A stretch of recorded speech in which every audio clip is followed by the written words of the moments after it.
Për temat të cilat u trajtuan si aktualitete në këtë edicion të lajmeve, do të bisedojmë edhe në intervistën e ditës. Me mua në studio është prezent Albi Qamili nga koalicioni Vlen, me të cilin do të flasim edhe për kthimin e Artan Grupit, edhe për fyerjet në terrenet sportive, edhe për çështjet mes koalicionit Vlen. Zoti Qamili, mirë se erdhët në Nëse ju gjeta nder dhe kënaqësi që jam këtu mes jush.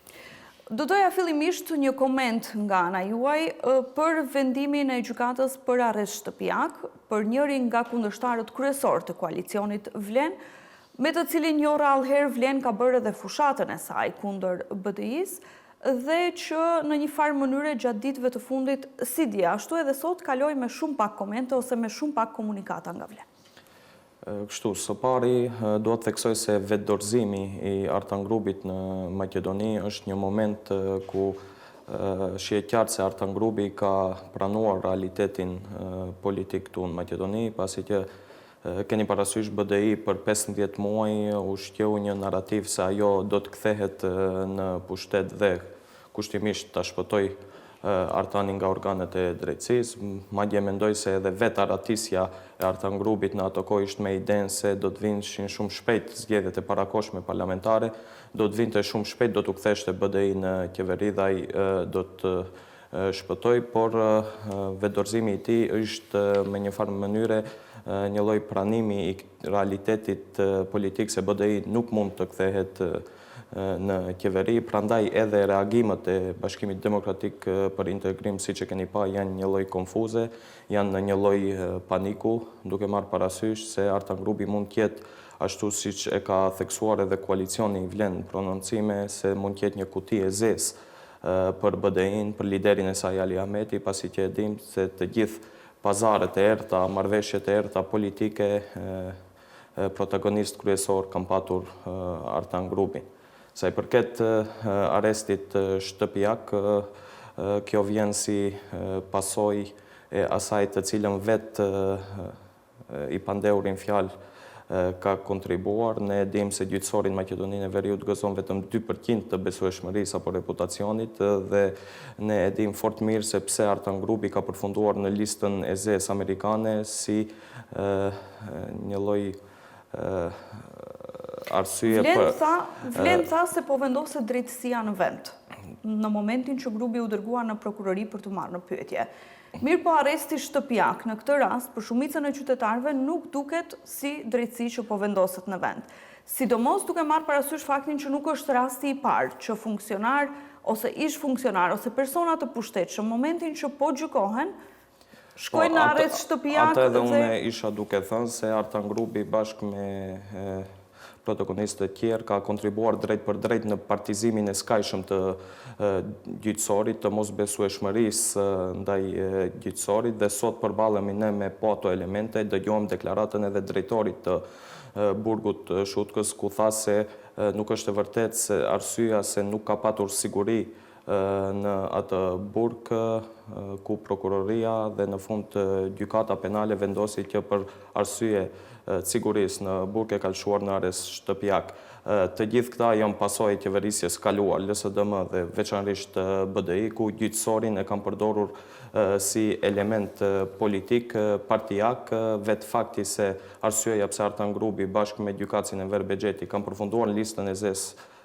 amerikanë është partizimi i gjyqësorit, lirimi i Sashumi Elkovi, vjetërsimi i lëndëve, rishfeti për lëndët gjyqësore kështu me radhë. Nëse nuk pajtoheni me këtë vendim të gjykatës, këtë kërkesë prokurorisë dhe vendim të gjykatës, a do thotë që jeni në të njëjtën vijim me ministrin Fillkov dhe qeverinë në këtë rast për të kërkuar përgjegjësi nga persona që e sollën këtë vendim? Po, përgjithësisht tash unë nuk mendoj edhe pse në këndvështrim të parë kjo duket si një lloj pa drejtësie, nuk mendoj se gjykata do të bëjë një gabim të atill duke patur parasysh vendimin e Departamentit Shtetit Amerikan ku Artan Grupi është në listën e zezë pikërisht për këto arsye dhe kemi parë edhe më herë që e kanë bërë gjykata. Edhe sot gjykatat tona të veprojnë në kundërshtim me vendimet e Departamentit Shtetit. Prandaj ne presim një qasje më serioze nga organet e drejtësisë dhe mendoj se do të ketë përgjegjësi për të gjithë ato që do të veprojnë në kundërshtim me drejtësinë. Nuk do ishte tjera parë besoj, sepse ka raste edhe kur kanë vazhduar Mendoj se jemi funksionin publik në dhe një kanë qenë moment në të ri, listën e sot i tresë. kemi qarta vendimet e Departamentit Shtetit, sot kemi një qeveri e cila kujdeset për një pavarësi gjyqësorit, sot nuk kemi Artan Grupin, sot nuk kemi BDI-n në pushtet dhe mendoj se vetë dorëzimi i Artan Grupit do ketë një përballje e tij me drejtsinë. LSDM-ja akuzon për një marrëveshje politike mes VMRO-s dhe BDI-s për kthimin e grupit në vend me qëllim defokusimin e opinionit, sidomos ato përmendin rastin e skandalit me kanabisin mjekësor dhe me keqpërdorimin e marijuanës. Mendoni që ka ndonjë marrëveshje VMRO-BDI? Unë nuk mendoj se kjo është ndonjë lloj marrëveshje, aq më shumë për të zhvendosur vëmendjen se kjo arresti shtëpia dhe vetë dorëzimi i grupit nuk i shkon vëmendja e kësaj pune nuk i shkon në favor të askuj, kjo i shkon vetëm në dëm BDI-s, ku e dim se BDI-ja ka kapur një lloj panike, ka kapur një lloj frike se çfarë do të flas Artan Grupi para organeve të drejtësisë. Unë mendoj se vetë arresti shtëpiak dhe gjithë kjo vëmendje mbi vendimin për arrest shtëpiak është një zhvendosje e vëmendjes nga BDI që mos fokusohemi në atë se çfarë do të flet Artan Grupi para organeve të drejtësisë dhe është Artan Grupi kutia e zezë i cili ndoshta do të çojë në ekzekutimin politik të shumë figurave politike shqiptare, kryesisht Partisë Bashkimit Demokratik për Integrim. Si siguron atëherë vlen që është në pushtet qytetarët që drejtësia po vendoset në vend me kthimin e grupit? Po vetë dorëzimi, ashtu si e thash edhe në fillim të emisionit, vetë dorëzimi i Artan Grupit është një lloj pranimi i tij përballë një realiteti të ri politik. Ai e din fort mirë se herdo kur do të përballet me drejtsinë, ka vlerësuar se është momenti më herët që ai të përballet me drejtsinë, pasi e din se më nuk do të ketë mekanizma që atë do ta shpëtonin nga drejtësia dhe ka parë momentin më të parë të mundshëm që të kthehet të vetë dorëzohet në Maqedoni dhe të përballet me drejtsinë dhe çdo njeri që ka keqpërdor funksionin publik mendoj se do të përballet me drejtsinë dhe nuk do të mund të ikë ndëshkimin nga organet e drejtësisë. Edhe gjatë ditës së djeshme, po edhe sot vlen nga subjektet më të mëdha politike, nëse mund të themi kështu, ka qenë më e heshtur në krahasim me LSDM-n, në krahasim me VMRO-n, sa i takon kthimit të grupit. Pse vendosët që ta kaloni gjithë këtë vetëm me komunikata, mos ketë preskonferenca, mos kërkohet përgjegjësi, mos kërkohet zbardhje e shkeljeve të mundshme të grupit në këtë rast, ashtu siç bën VMRO dhe LSDM? Po ne nuk kemi se çfarë të zbardhim më shumë shkeljet e grupit, kur kemi vetë se një vendim të Departamentit Amerikan të Shtetit se ai është në listë zezë. Vetë vendosja Artan Grupit në listën e zezë amerikane nuk don shumë për të folur, se Artan Grupi është një ndër figurat më kompromituese, një ndër figurat që ka keqpërdorur pozitën e tij si zëvendës kryeministër në politikën e Maqedonisë Veriut. Kjo dihet botërisht, po ne nuk duam që prej në këtë fazë fillestare të komentojmë shumë veprimet e gjyqësorit, pasi që nuk duam, siç e thash edhe më parë, të ndikojmë në gjyqësor ashtu siç ka ndikuar edhe vetë në këtë rast Artan Grupi dhe partia e tij në qeverisjen e kaluar, pasojës së cilës sot ne po përballemi me një mosbesueshmëri në gjyqësor me vetëm 2% të rejtingut të organeve të drejtësisë në Maqedoninë e Veriut. Të ndryshojmë temë për një moment. Pati fyerje gjatë ditëve të fundit, ashtu siç po përsëriten vazhdimisht në terrenet sportive në ndeshjen mes Vardarit dhe Bashkimit. Njëri nga skuadrat u dënua dhe do të ketë edhe reperkusione të tjera gjatë periudhës së ardhshme. Megjithatë, çfarë bën vlen për të parandaluar që situata të tilla të përsëriten, fyerjet ndaj shqiptarëve në ndeshjet sportive të përsëriten vazhdimisht? Është folur më herët edhe për ndryshime ligjore, mirë po konkretisht është diskutuar brenda këtyre ditëve në vlen kjo çështje? Fillimisht unë dua të theksoj se sporti duhet të jetë për të bashkuar dhe jo për të ndarë. I dënoj fuqishëm thirrjet për urrejtje ndëretnike në ndeshjen e fundit sportive mes klubit Vardari dhe Bashkimit. Ajo që bën vlen është që të ndëshkohen të gjithë ata që kanë shkelur ligjin dhe ashtu siç deklaroi edhe zëvendës ministri i punëve të brendshme se janë duke u identifikuar të gjithë ata persona. Ju e keni të freskët rastin me ndeshjen e basketbollit disa muaj më parë në Kumanov, ku për herë të parë janë marrë masa konkrete, janë arestuar njerëz, janë ngretur padi penale dhe procedura vijon. Përshëndes edhe vendimin e Federatës së Futbollit Maqedonisë, ku ka dënuar klubin me një ndeshje pa publik dhe me një shumë të hollash, në vijim duke identifikuar të gjithë të fajshmit, padyshim se ne do të marrim masa. Faktikisht organet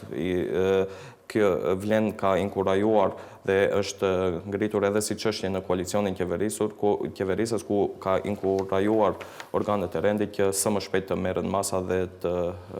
fajshmit të dalin para organeve të hetuesisë. Një nga masat mund të jetë rritja e gjobave për autorët? Jemi duke diskutuar hollësisht, do të ketë edhe ndryshime ligjore, sepse është një situatë, keni parasysh, shumë delikate, po jemi duke punuar në këtë drejtim, që një herë për gjithmonë të ketë një zgjidhje konkrete dhe të kthehem përsëri tek ajo, mos ketë zgjidhje gjysmake siç i bënte BDI në qeverisjen e vet, që dilte dhe